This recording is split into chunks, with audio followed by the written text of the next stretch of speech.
Class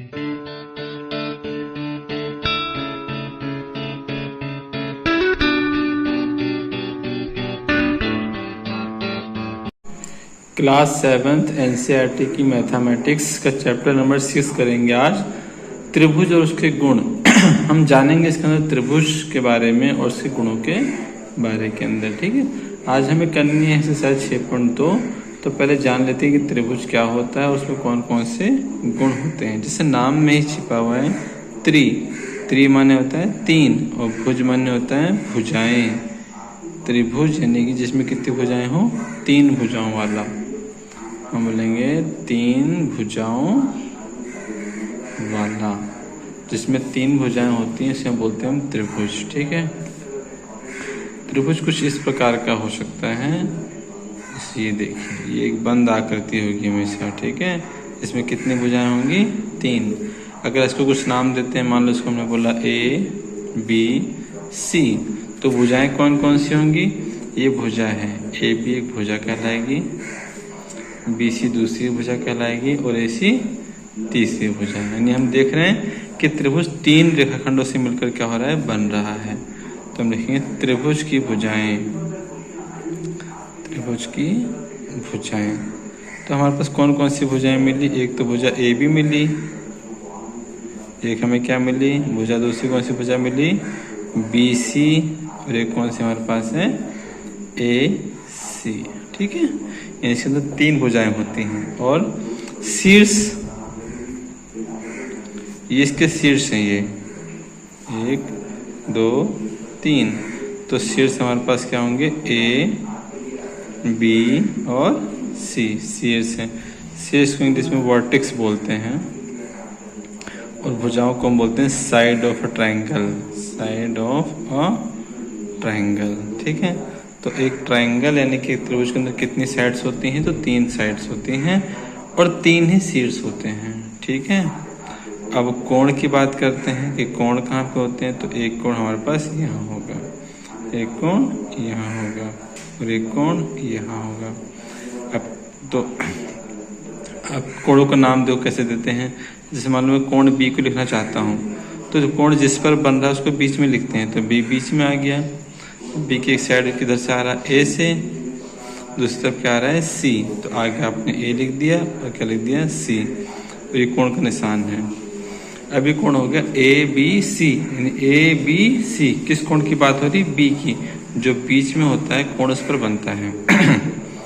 अब इस कोण की बात करते हैं ए की, इसका नाम कैसे रखेंगे, देखो इस और बी से आ रहा है, इस और सी से आ रहा है।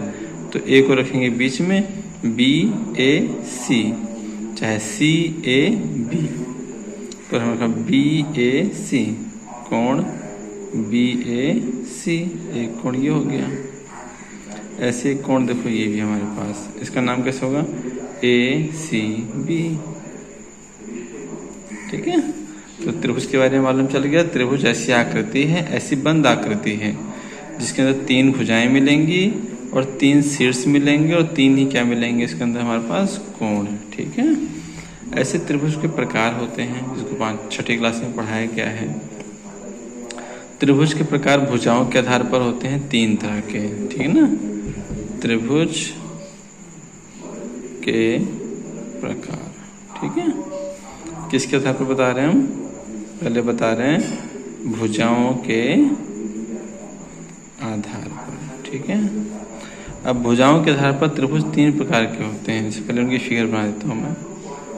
ठीक है, लिखने की बजाय फिगर से समझाता हूँ। मान लो एक त्रिभुज है, इसके अंदर तीन भुजाएं हैं और ये मान लेते हैं कि भुजा 4 सेंटीमीटर लंबी है और ये भी कितनी लंबी है 4, और ये भी कितनी लंबी है। यानी एक ऐसा त्रिभुज है ये जिसमें तीनों भुजाएं समान लंबाई की हैं, और जिस त्रिभुज के अंदर तीनों भुजाएं समान लंबाई की होती हैं उसको बोलते हैं समबाहु त्रिभुज। समबाहु त्रिभुज यानी सम माने समान, बाहु माने भुजा, तो समान भुजा वाला त्रिभुज। एक और त्रिभुज की कल्पना कीजिए जो इस प्रकार का है। ठीक है, अब मान लीजिए ये 6 सेंटीमीटर का है और ये 6 सेंटीमीटर का है और ये कितने सेंटीमीटर का है 3। तो इस त्रिभुज में क्या देख रहे हैं कि दो भुजाएं बराबर हैं और तीसरी क्या है अलग। तो जिस त्रिभुज के अंदर दो भुजाएं समान लंबाई की होती हैं उससे हम कहते हैं समद्विबाहु त्रिभुज। समद्विबाहु त्रिभुज, ठीक है। तो एक और त्रिभुज देखिए, ऐसा त्रिभुज है, मान लो 2 सेंटीमीटर है, ये 3 सेंटीमीटर है, ये कितने सेंटीमीटर है, 4। यानी कि जिस त्रिभुज की तीनों भुजाएं अलग अलग लंबाई की होती हैं उसको कहा जाता है विषमबाहु त्रिभुज। विषमबाहु त्रिभुज, ठीक है। इसको इंग्लिश में बोलते हैं इक्विलेटरल ट्रायंगल। इसको बोलते हैं हम आइसोसेलेस ट्रायंगल। इसको बोलते हैं स्केलेन ट्रायंगल। स्केलेन ट्रायंगल, ठीक है। तो ये हो गया भुजाओं के आधार पर। जैसे भुजाओं के आधार पर त्रिभुज 3 प्रकार के होते हैं ना, ऐसे कोणों के आधार पर भी होते हैं। कोणों के आधार पर, ठीक है ना। कोणों के आधार पर त्रिभुज कैसे होंगे? अच्छा, जैसे कि अगर ये त्रिभुज बनाता हूँ मैं ऐसे, मान लेता से कोण 50 डिग्री का है, ये 60 डिग्री का है और ये कितने डिग्री का है? 70। तो अगर तीनों कोण क्या हैं? 90 से छोटे ही है ना। तीनों कोण जिस त्रिभुज में 90 से छोटे होते हैं उससे हम बोलते हैं न्यून कोण त्रिभुज। न्यून कोण त्रिभुज, ठीक है। अब कोई ऐसा त्रिभुज कल्पना कीजिए, मान लीजिए ऐसा कोई त्रिभुज हमारे पास, ये साइन 90 डिग्री का होता है, मान लो 90 का है, ये 30 का है और ये कितने का है? 60 डिग्री का। तो ऐसा त्रिभुज जिसमें एक कोण 90 डिग्री का आ जाता है उसको बोलते हैं हम समकोण त्रिभुज। समकोण त्रिभुज, ठीक है। अब एक और त्रिभुज की कल्पना कीजिए जो इस प्रकार का है, ठीक है। इसका ये कोण मान लो 105 डिग्री का है, ये मान लो आप 40 डिग्री का है और ये मान लो 45 डिग्री का है, ठीक है। तो जिसमें एक कोण 90 से ऊपर का होता है, 90 से क्या हो? अधिक का हो, उससे हम बोलते हैं अधिक कोण त्रिभुज। अधिक कोण त्रिभुज, ठीक है। तो तुम्हें त्रिभुज के प्रकार भुजाओं के आधार पर पता होना चाहिए कितने प्रकार के होते हैं, और कोण के आधार पर भी क्या होना चाहिए? पता होना चाहिए, ठीक है। तो जैसे कि यहाँ पे प्रयास कीजिए के अंदर हम देखते हैं, हमें कहा गया कि आकृति 6.2 देखिए, ये 6.2 है, इसके अंदर 6 आकृतियाँ बनी हैं और त्रिभुज में से प्रत्येक का वर्गीकरण करना है। वर्गीकरण का मतलब होता है कि इनका प्रकार बताना है। इनको बांटा गया ना 3 भागों में, भी बताया हमने। भुजाओं के आधार पर 3 भागों में बटे हुए हैं, कोण के आधार पर भी 3 भागों में बटे हुए हैं। तो पहला कह रहा है कि भुजाओं के आधार पर बताओ। अब भुजाओं के आधार पर इन्हें भुजाओं को देख के बताना है। तो इस त्रिभुज को देखिए, इसमें क्या देख रहे हैं कि ये भुजा 8 सेंटीमीटर की और ये भुजा 8 सेंटीमीटर की, और ये कोण कितने का है? सॉरी, ये भुजा कितने की? 5 की। तो इस त्रिभुज में कितनी भुजाएं बराबर हैं? 2। तो जिस त्रिभुज के अंदर 2 भुजाएं बराबर होती हैं उसे हम क्या बोलते हैं? तो उसे हम बोलते हैं, बच्चों बताओ, उसको बोलते हैं हम समद्विबाहु त्रिभुज, जिसमें 2 भुजाएं क्या होंगी? बराबर। तो यहाँ पे भी 2 भुजाएं बराबर हैं, तो आप इसको बोलेंगे कैसा त्रिभुज है? समद्विबाहु त्रिभुज, ठीक है। अब इसमें देखिए, इसमें देखते हैं भुजा 10 की है, ये 6 की और ये 8 की। तो देख रहे हम तीनों, अभी हम भुजाओं के आधार पर बता रहे हैं पहले, ठीक है। तीनों भुजाएं कैसे हैं? अलग अलग लंबाई की हैं। तो जिस त्रिभुज के अंदर तीनों भुजाएं अलग अलग लंबाई की होती हैं उसे बोलते हैं विषमबाहु। तो आप इसके सामने इसके कॉपी पे फिर उठा के आप लिख देंगे विषमबाहु त्रिभुज, ठीक है। इसमें देखिए ये लंबाई 7 है, लंबाई 7 है, इसकी लंबाई हमें पता ही नहीं है, पर हमें नजर आ रहा है कि इन दोनों से कुछ बड़ी ही होगी। तो हमें क्या पता है कि 2 भुजाएं बराबर लंबाई की हैं, तो उससे हम क्या बोलते हैं? समद्विबाहु। समद्विबाहु त्रिभुज, ठीक है। अब इस त्रिभुज में देखिए 5.2, 5.2, 5.2, तीनों भुजाएं समान लंबाई की हैं। तो जिस भुजाओं में तीनों भुजाएं समान लंबाई की जिस त्रिभुज में, उसका नाम होता है समबाहु त्रिभुज। तो आप इसमें लिखेंगे कि त्रिभुज कैसा है? समबाहु त्रिभुज, ठीक है। इसमें देखिए फिर 2 भुजाएं बराबर और तीसरी अलग लंबाई की हैं, तो फिर क्या बन गया? विषमबाहु। नहीं सॉरी, जिसमें 2 भुजाएं बराबर लंबाई की उसे बोलते हैं हम समद्विबाहु। समद्विबाहु त्रिभुज, ठीक है। इसमें देखिए दो भुजाएं फिर से बराबर लंबाई की आ गई हैं, तो इसे भी हम बोलेंगे हम समद्विबाहु त्रिभुज। ठीक है। अब इसी क्वेश्चन में कोणों के आधार पर भी इसको बांटना है। ठीक है। अब इन्हीं त्रिभुज में कोणों के आधार पर बांटना है। तो कोण देखिए इसमें तो हम कोण हमें डिग्री में तो लिख के दिया नहीं, पर हम झुकाव से समझेंगे। 90 कोण बिल्कुल सीधा होता है, पर इसमें 90 का से कोई बात तो है नहीं। तो तीनों कोण क्या देंगे हमारे को, हम डी लेके नापेंगे तो तीनों ही हमें 90 से छोटे मिलेंगे। ठीक है। 90 से छोटे का तीनों कोणों से बोलते हैं न्यून कोण त्रिभुज। इसमें देखिए 90 का साइन है, जो कोण 90 डिग्री वाला होता है उसको क्या नाम बताया हमने, समकोण त्रिभुज। तो इसमें तो हमें दिखाई दे रहा है समकोण त्रिभुज, समकोण त्रिभुज। अब इसमें देखिए 90 ठीक है, अब 90 से इधर भग रहा है, इसकी लाइन टेढ़ी हो रही है ना, यानी 90 से अधिक जा रही है, तो इसको हम बोलेंगे अधिक कोण त्रिभुज। ठीक है। अगर आप अंदाज़ा नहीं लगा पा रहे हैं तो आप इसके डी का इस्तेमाल कर सकते हैं, क्योंकि लिख के तो ना दिया नहीं है। अगेन ये समबाहु त्रिभुज है। मैं बता दूं समबाहु त्रिभुज वो त्रिभुज जो तीनों भुजाएं बराबर होती हैं, उसके तीनों कोण भी बराबर होते हैं और तीनों कोण 60-60 के होते हैं। अब क्योंकि 60-60 के हैं इसलिए तीनों कोण क्या 90 से छोटे हैं, तो ये भी बन गया न्यून कोण त्रिभुज। अगेन देखिए ये लाइन है तो 90 इधर बनेगा, 90 से अधिक जा रही है, तो इसको हम बोलेंगे अधिक कोण त्रिभुज, अधिक कोण त्रिभुज। आगे 90 डिग्री का दिखाई दे रहा है हमको, तो उसको हम कोण के आधार पर बोलेंगे कि ये तो समकोण त्रिभुज है। ठीक है। तो कोणों के आधार पर भी बंटवारा करना आना चाहिए और भुजाओं के आधार पर आना चाहिए। ठीक है। अब हमें दो बातें और समझानी है आपको। एक हम जानेंगे त्रिभुज की मध्यिका, त्रिभुज की मध्यिका। ये मध्यिका क्या होती है, ठीक है, अब समझिए इसको। मध्यिका, मध्य मतलब बीच में, मध्य का मतलब क्या हुआ, बीच में। से मान लीजिए हमारे पास कोई त्रिभुज है, ठीक है, ये त्रिभुज है, इससे हमने कुछ नाम दे दिया ए बी सी। अब ये त्रिभुज के शीर्ष हैं ए बी और सी। एक पल के लिए आप समझ लीजिए कि मान लीजिए भुजा 8 सेंटीमीटर की है। अगर हम शीर्ष ए से बी सी पर एक रेखाखंड खींचते हैं इस तरह से कि वो जो BC है ना, BC के दो बराबर भाग कर देता है, मतलब ये टोटल 8 था ना, इधर कितना बचे 4, और इधर भी कितना बचे 4। ठीक है। यानी कि त्रिभुज के एक शीर्ष से, ठीक ना, शीर्ष से खींची गई भुजा जो उसके सामने वाली जो भुजा है उसके दो बराबर भागों में क्या कर रही है, बांट रही है। देखिए ना, ये 4, इधर भी कितना हो गया 4, तो आप इसको बोलेंगे कि AD क्या है, मध्यिका है। ठीक है ना। मध्यिका वो होती है जो किसी त्रिभुज की भुजा को दो बराबर हिस्सों में बांट देती है। ठीक है। ऐसे मान लीजिए कि भुजा मान लीजिए टोटल 6 सेंटीमीटर की है।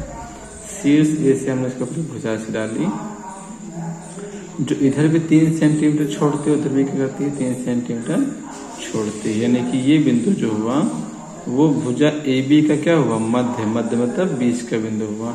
तो आप इस CE को भी आप क्या बोलेंगे, मध्यिका। ठीक है। ऐसे आप AC पर भी मध्यिका डाल सकते हैं।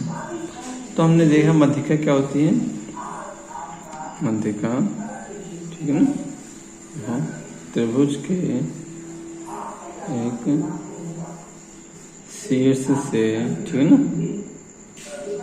सम्मुख भुजा पर, ठीक है, खींची गई, ठीक, खींची गया, लिखो खींचा गया रेखाखंड जो उस भुजा को दो बराबर हिस्सों में बांटता है। ठीक है ना। उसे क्या कहते हैं हम, उससे हम कहते हैं मध्यिका, उससे हम मध्यिका कहते हैं। ठीक है। तो ये हो गया मध्यिका, जिसको इंग्लिश में बोलते हैं मीडियन। तो एक त्रिभुज में कितनी मध्यिकाएं हो सकती हैं, तो 3। अगर पूछा जाता है एक त्रिभुज में 3 मध्यिकाएं हो सकती हैं। ठीक है। 3 से अधिक मध्यिका नहीं होंगी, 3 मध्यिकाएं हो सकती हैं। अब एक होता है शीर्ष लंब, शीर्ष लंब। अब शीर्ष लंब क्या होता है भाई, इसी प्रकार से कोई त्रिभुज है ये, ठीक है ना। अब शीर्ष ए है, ये बी है, ये क्या है सी। अगर शीर्ष ए से हमने इसके ऊपर एक BC पर एक लाइन खींची, इस प्रकार से खींची, ये लाइन बिल्कुल सीधे के लिए कितने कोण बनाती है, 90 डिग्री कोण बनाती है, ठीक है ना। जो ए से मान लो डी है, AD इस प्रकार से है कि AD क्या है, BC के ऊपर क्या बन रही है, लंब है। वैसे ये AD मापेगी कि A और BC लाइन के बीच की न्यूनतम दूरी को नापती है, ठीक है ना। तो शीर्ष लंब क्या हुआ, जो उसके ऊपर लंब है, लंब का मतलब कोण कितने डिग्री का हो गया आपका, 90 डिग्री का हो गया, ठीक है ना। तो ये क्या है, एक तरह से ऊंचाई भी बोल सकते हैं इसको हम, आप चाहे इसको लंब बोलो और चाहे क्या बोल दो, ऊंचाई, ठीक है। जो बिंदु A से लेके BC जो भुजा है उसके बीच की न्यूनतम दूरी को मापती है, उसे बोलते हैं शीर्ष लंब, ठीक है। शीर्ष लंब का निशान इस प्रकार से होता है, ठीक है, याद रहेगा। तो अब हम एक्सरसाइज करने लगते हैं 6.1, ठीक है, ज़्यादा समय नहीं लेते इसके ऊपर। तो 6 चैप्टर बहुत इंटरेस्टिंग है ये, और बड़े क्लासों में इसका बहुत अधिक इस्तेमाल है। तो कह रहा है कि त्रिभुज PQR, देखो PQR एक त्रिभुज है, भुजा QR का मध्य बिंदु D है, जो भुजा QR जा रही है QR, ये QR, इसका जो मध्य मतलब क्या हुआ, बीच का बिंदु, बिल्कुल बीचों बीच कौन सा बिंदु है, D। मध्य बिंदु होने का मतलब ये हुआ कि जो QD की लंबाई है और RD की लंबाई है वो क्या होंगे, आपस में बराबर होंगे, क्योंकि बिंदु बिल्कुल बीचों बीच है। PM पूछा है, PM क्या है, जो PM को पूछा, PM यहाँ क्या कोण बना रहा है, 90 डिग्री का, 90 डिग्री कोण बनाता है कौन, शीर्ष लंब। तो आप बोलोगे PM क्या है, शीर्ष लंब है। और PD क्या है, देखो PD क्या कर रही है, D क्या कर रहा है, इस QR के दो बराबर हिस्से कर रहा है ना, तो जो दो बराबर हिस्से करता है उसको हमने क्या नाम बताया था, मध्यिका, ठीक है। तो आप ऐसे क्या बोलेंगे, ये क्या है, मध्यिका है। पूछा हुआ है क्या QM और MR बराबर है, QM और MR बराबर है, नहीं, कैसे बराबर हो सकते हैं। हाँ, QD और RD बोलता तो हम बोलते हैं बराबर है, पर QM और MR बराबर है तो हम बोलेंगे इसका नहीं, बराबर नहीं है, ठीक है। अब क्वेश्चन नंबर 2 देखते हैं। क्वेश्चन नंबर 2 क्या लिखा है, निम्न के लिए अनुमान से आकृति खींचिए। आपको कुछ सिचुएशन सी दे रखी है, इसके लिए आपको अंदाजा लगाना है, उसके लिए क्या खींचनी है, एक आकृति खींच के दिखानी है। कह रहा है कि एक त्रिभुज ABC में BE क्या है, एक मध्यिका है। तो आप रफली त्रिभुज बना लीजिए ABC, ये हो गया हमारे पास ABC। और क्या कहा क्वेश्चन ने कि जो BE एक मध्यिका है, अब B ये रहा तो मध्यिका किस पे डाल पाएगी, इस पे, यहाँ पे कुछ E नाम देता हूँ, तो BE मध्यिका है। अब B मध्यिका होने का मतलब है कि जो AE और CE उसकी लंबाई के आपस में बराबर है, ठीक है। B मध्यिका हो गई, कैसे मध्यिका हो गई, क्योंकि BE ने क्या किया कि इस AC के दो बराबर हिस्से कर दिए ना, इस भुजा के, तो दो बराबर भागों में बढ़ता है तो ये मध्यिका बन जाती है। तो हमें मध्यिका तो खींचना था, हमने खींच दिया। इसे भी अगर आप आपको खुद से ड्रॉ करनी है इनके हिसाब से। करें कि त्रिभुज PQR में PQ और PR त्रिभुज के शीर्ष लंब है। अब देखो किसी भी एक त्रिभुज के अंदर ना दो शीर्ष लंब नहीं हो सकते हैं, तो अगर हमें PQ और PR त्रिभुज के शीर्ष लंब है तो ऐसा पॉसिबल नहीं है, तो आप लोगों को संभव नहीं है।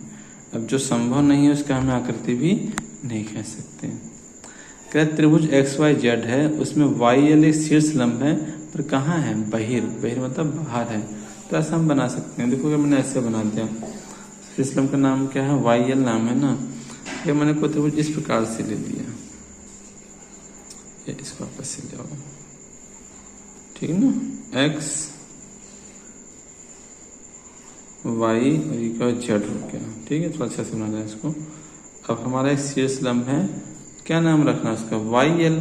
तो शीर्ष लंब जो मान लो शीर्ष लंब खींचते हैं तो YZ की सबसे कम दूरी, तो अगर आप उसके बाद शीर्ष लंब इस तरह से डालते हो, ये शीर्ष लंब डाला आपने, ठीक है ना। तो इस भुजा को आगे बढ़ाना पड़ेगा आने के लिए इसके ऊपर, बस। तो हमने क्या देखा, ये शीर्ष लंब तो बन गया Y, पर त्रिभुज से कहाँ जा रहा है, बाहर की ओर जा रहा है, तो हमें बाहर की ओर तो खींचना है कि YL एक शीर्ष लंब हो, इसे आप L नाम दे दीजिए। तो त्रिभुज कहाँ स्थित